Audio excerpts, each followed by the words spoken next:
This is what you might have missed on BCSN's Sports Nightly. All right, guys, thanks very much. We are here at the Huntington Center. Well, the Toledo Walleye got through on that Game 7 on a Wednesday night against the Fort Wayne Comets, so it was on to the Eastern Conference Finals for the best-of-7 series with the South Carolina Stingrays. Let's go to highlights for you from Friday night, and Toledo came out firing. This was a great matchup because you have the two top goaltenders in the ECHL, voted by everyone. Jeff Jakaitis was goaltender of the year. Jeff Lurg finished second, and Jeff Lurg making a couple of great stops, but Wayne Simpson was there to give the South Carolina Stingrays a 1-0 lead in the second period. Joe Stacegold, slap shot from the top of the right circle. He would bury it. Look at that. Through some great traffic, Troy Schwab was in front. Good pressure, though, from South Carolina later. Jeff Lurg, another outstanding save. We've seen him do that time and time again. And then this one looked like South Carolina had tied the game or taken the lead. But no, that was a gloved pass, so no on the goal. But then they would score. Late second period, only 3 seconds left. Michael Tchaikovsky gets the goal, and South Carolina led 2-1. In the third period, it was all Toledo.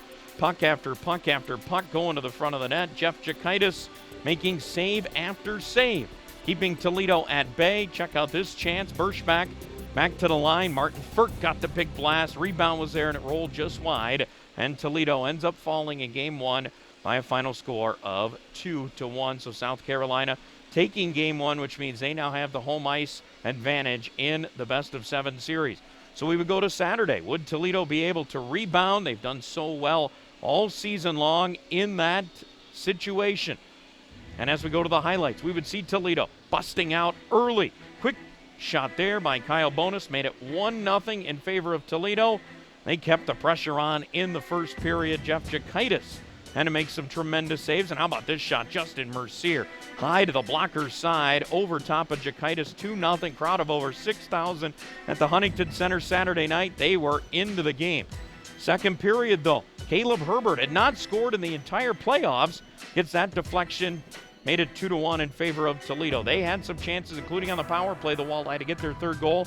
They couldn't do it. And then, again, Herbert, turnaround shot into the back of the net. It goes 2-2 game. And then a few minutes later, there's that man again, Michael Tchaikovsky, the defenseman jumping into the play. He would give South Carolina the lead through 2 periods of play. We would go into the third. Toledo trying to tie it. Shane Birschbach got the shot away on the breakaway, but another save by Jakaitis. And then this puck bouncing around. Derek DeBlois would be the one to touch it behind goaltender Neil Conway. 4-2 South Carolina at that point. Toledo would come close. They had to pull Conway with 3.5 minutes left to go in the third period to try to get this game tied. Trailing by 2, it would be 1 when A.J. Jenks' backhander finds the back of the net. Toledo kept the pressure up, but they could not tie the game. 4-3 the final. 2 one-goal wins for the South Carolina Stingrays. They are 7-1 on the road this postseason. So maybe it's a good thing that the scene will switch to Charleston, South Carolina. Game 3 coming up on Wednesday night. We're rested.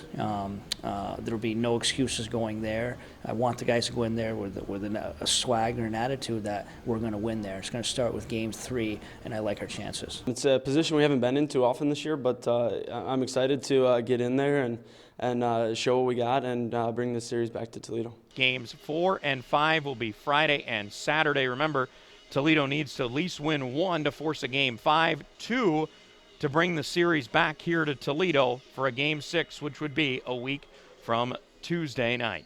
That's the story from here at the Huntington Center on the Toledo Walleye. Back to the studio. Be sure to watch Sports Nightly weeknights at 10:30 on BCSN and follow us on Twitter at sports_nightly.